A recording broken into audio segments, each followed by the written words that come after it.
j'ai un rêve depuis toujours et c'était celui de créer ma propre marque. Et donc normalement, si tout se passe bien, à la fin de l'année 2022, je vais vous présenter des pièces de joaillerie qui devraient sortir.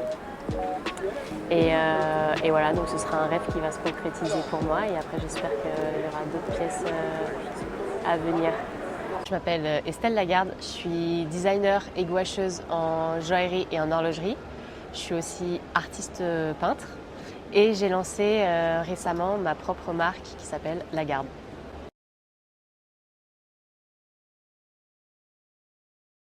Alors, en fait, j'ai voulu créer ma marque parce que c'est un rêve que j'avais depuis toujours.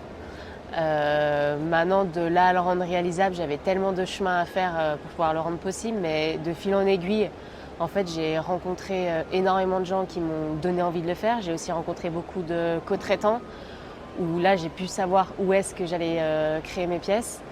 Et c'est de cette manière, en fait, que j'ai eu envie de concrétiser. J'avais aussi envie de m'exprimer, moi, sur mes propres bijoux, créer mon propre univers. Et c'est pour cette raison en fait que j'ai eu envie de créer la marque.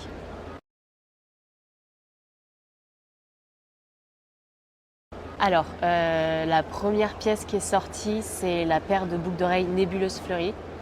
Donc, cette paire de boucles d'oreilles, je l'avais créée pour aller à la cérémonie du Ballon d'Or, quand j'avais créé une énorme peinture de montre. J'attendais une bonne occasion pour sortir une première pièce. Et puis comme l'endroit, le lieu et l'événement se portaient au rêve, je me suis dit ok, là je peux faire une pièce, peut-être que c'est le bon moment que j'en sorte une et que je la porte à un endroit comme ça. Donc en fait j'avais sorti cette paire de boucles d'oreilles à ce moment-là et elle est sur le thème de l'espace. Donc sur cette paire de boucles d'oreilles, j'utilise un matériau qui est nouveau, une matière qui est en verre avec une sorte de projection métallique qui est faite dessus. Et suivant le nombre de couches de projection, on obtient des teintes différentes. Et il existe toutes les couleurs qu'on veut. Et en fait, cette matière, elle est assez spéciale parce que c'est la technologie qui est utilisée pour créer les miroirs du télescope spatial Hubble. Et c'est pour ça qu'elle porte le nom de nébuleuse pour le thème de l'espace, du coup. Donc voilà, donc on en a mis au centre de la pièce, on en a mis aussi en forme de fleurs autour du centre. Et la particularité de cette matière, c'est qu'en fait au départ, donc ça fait un petit moment que j'avais repéré ces matières. Le problème, c'est qu'elles n'étaient pas encore utilisables dans la joaillerie et dans l'horlogerie parce qu'il y avait pas mal de recherche et développement à faire dessus. Et du coup, j'ai travaillé avec une équipe de recherche pour pouvoir intégrer ces matières à la joaillerie. Et en fait, je te montrerai des visuels un peu plus tard, mais tu verras. Donc à la base, c'est un verre avec une projection en métal qui est faite dessus. Et en fait, si on travaillait la matière de cette façon-là, on avait des risques de rayer le métal, de l'abîmer. Donc en fait, on a dû couler un verre par-dessus pour encager cette partie métallique, de façon à ce que les joailliers, les sertisseurs et les polisseurs puissent intervenir encore sur la pièce.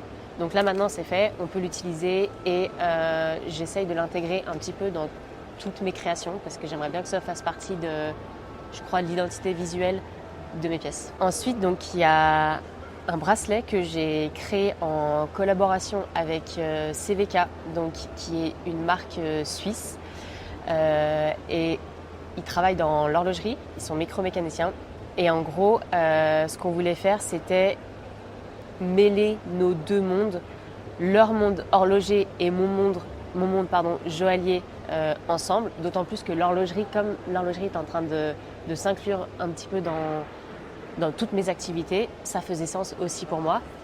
Là, je suis en train d'apprendre l'horlogerie où j'essaye de démonter des mouvements et tout, de les remonter parce que c'est vrai qu'en 2025, je crois que j'aimerais bien sortir une montre joaillière féminine.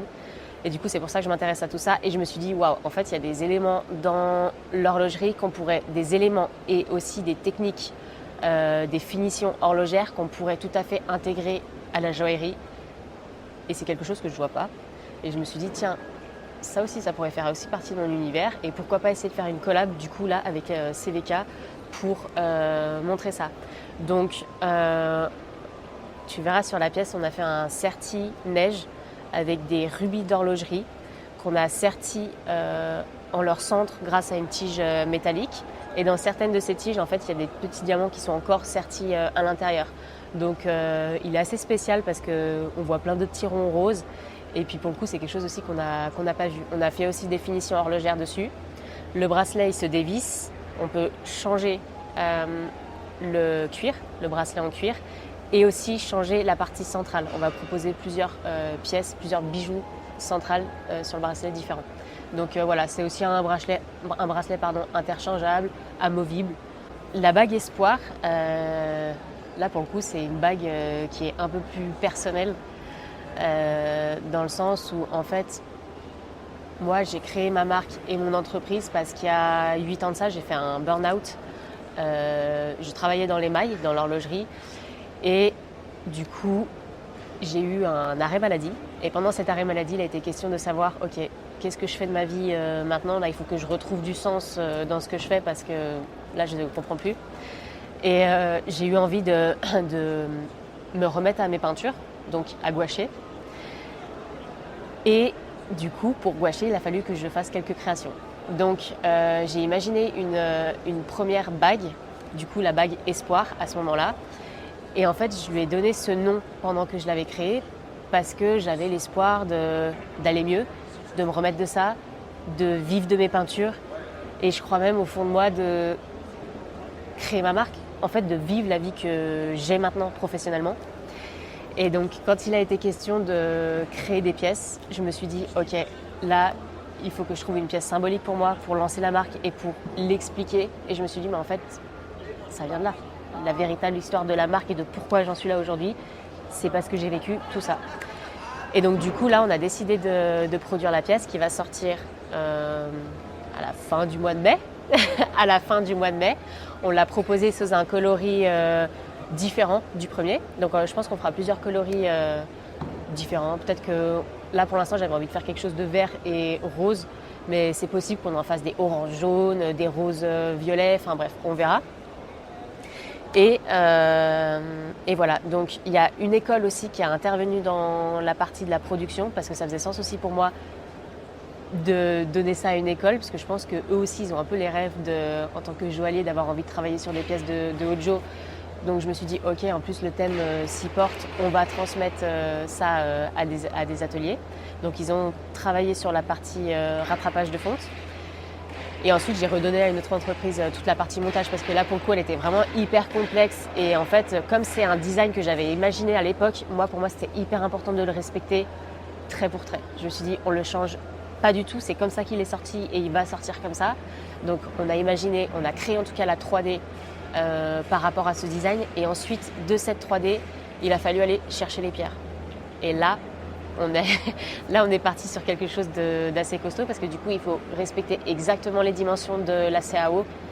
Et pour le coup, là, c'est un travail de 1 an et demi qu'on a fait pour essayer de trouver les bonnes pierres. Et encore aujourd'hui, on se rend compte à quel point c'est compliqué de faire ajuster une pierre quand le design il est déjà monté parce qu'il faut les faire retailler toutes sur mesure, tout ça. Il faut trouver les bonnes couleurs. Il faut que chaque pierre soit dans les coloris associés. Donc ça prend beaucoup de temps. Donc là, ça fait aussi 1 an que je propose des toiles de très grand format. Donc moi, à la base, je peignais initialement des gouaches joaillières et horlogères à échelle 1. Mais c'est vrai que j'ai toujours eu envie en fait, de peindre des très grands formats. Le problème, c'est que la technique était différente, mais c'était quand même une envie que j'avais. Et comme j'étais sponsorisée par le Franc-Bourgeois, un jour, ils m'ont dit, écoute, si ça te dit, un jour, on te propose des techniques différentes et puis tu peux essayer. Je dis, ok, cool. Et justement, au GEM Genève de 2022, si je ne me trompe pas, j'ai rencontré monsieur Mazzocchi, donc Maurizio, qui est le CEO de Purnell et qui m'a proposé de faire une toile en très grand format de la montre qui sera remise aux gagnants du Ballon d'Or. C'était un truc de dingue, là pour le coup c'était un projet de malade, mais c'était le premier, quelque chose que j'avais jamais fait. Et donc on a fait ce partenariat ensemble où j'ai reproduit en énorme format, donc de 2,20 m par 1,80 m, la montre qui était remise au Ballon d'Or.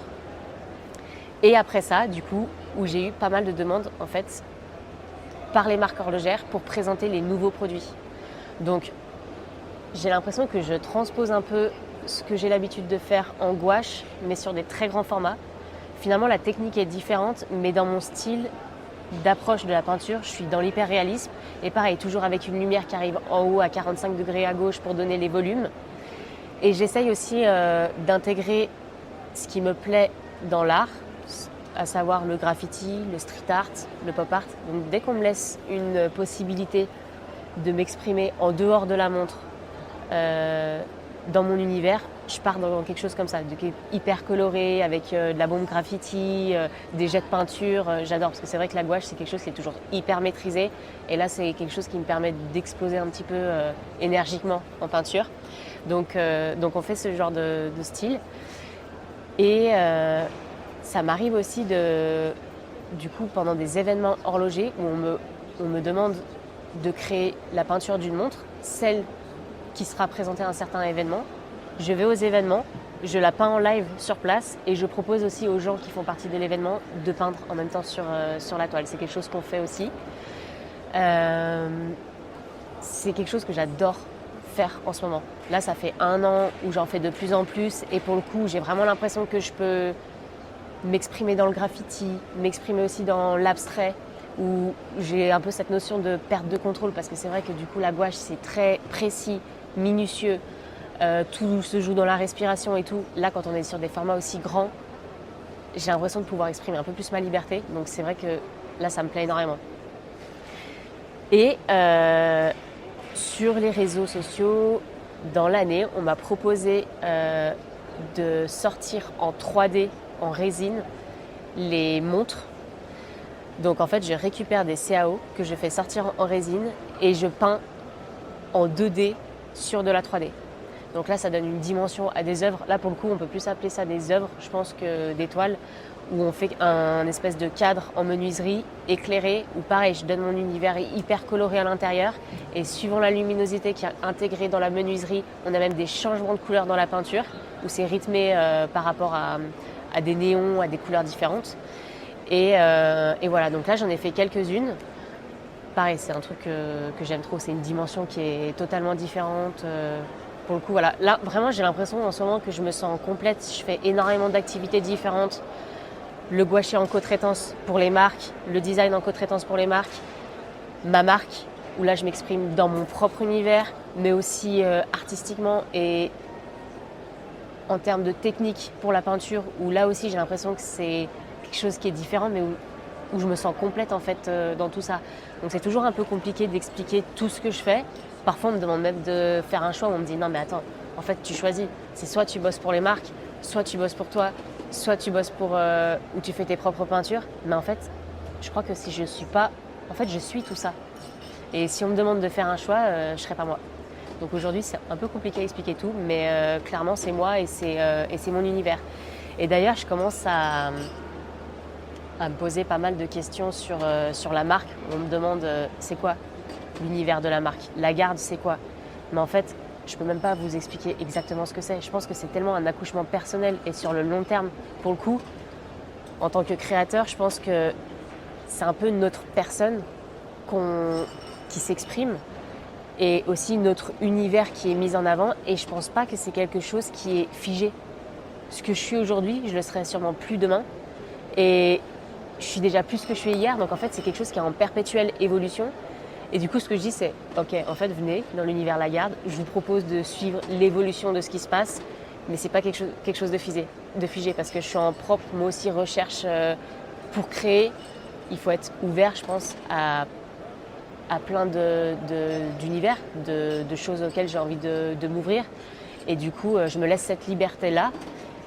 Alors venez avec moi, je vous montre un petit peu tout ça. Mais voilà, donc là comme je disais, je sens que je fais des choses dans la peinture, dans le graffiti, dans le pop art, dans l'hyperréalisme. Je fais aussi mes gouaches, mes pièces. Je sens que j'ai un fort attrait, c'est ça qu'on dirait, pour l'artisanat. J'ai vraiment envie de le mettre en avant. Et ça aussi pour 2025, dans la marque, j'ai envie que l'image de marque soit dans l'artisanat. Je veux que l'artisanat soit au cœur des bijoux. ça aussi, ça vient de mon histoire. J'ai fait un burn-out parce que j'ai fait énormément de production. Je suis déçue de ce que je vois aujourd'hui dans l'industrie. C'est plus la joaillerie que je connais et celle qui me fait vibrer. Donc c'est pour ça que je voudrais vraiment mettre au cœur l'artisanat dans la marque. Et même, je me dis que aujourd'hui, je pense que l'artisanat, c'est pour moi le luxe de demain. On le voit de moins en moins. Le digital arrive de plus en plus, le numérique aussi. Il y a ses avantages et ses inconvénients là-dedans. Pour moi, je pense que le luxe, c'est ce qui est de rare. C'est quelque chose qui doit être émotionnel. Et pour moi, ça passe par la main de l'homme, vraiment. Et du coup, c'est pour tout ça que j'ai fait ces choix.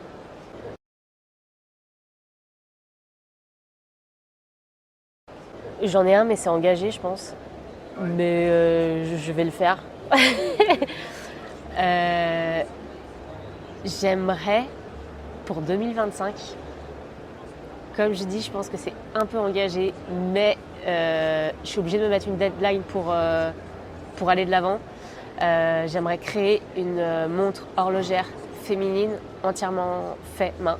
Et pour le coup, où là aussi ça rentre dans quelque chose qui est encore différent de ce que je fais. On voit dans l'horlogerie, mais de manière artistique dans la peinture.